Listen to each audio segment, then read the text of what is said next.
How to delete group chat on Messenger. So hello guys, welcome back to my YouTube channel. In this video I'll be showing you how to delete group chat on Messenger. So let's get started. First thing first is open up your Messenger application and select the group chat that you want to remove, and you can basically long press on that particular group chat which you have created. So to delete a group chat, once you're inside here, you can basically tap on this delete button to actually delete the group chat.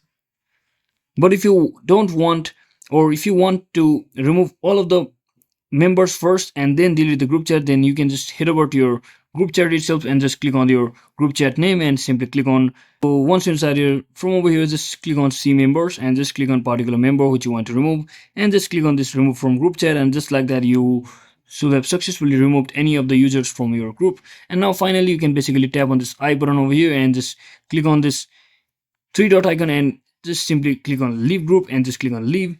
And once you do all of that, your group will automatically delete it from the Facebook since there is no members on that particular group. So that's how we do it, guys. Thanks for watching. Don't forget to like and subscribe to the channel. See you on the next one.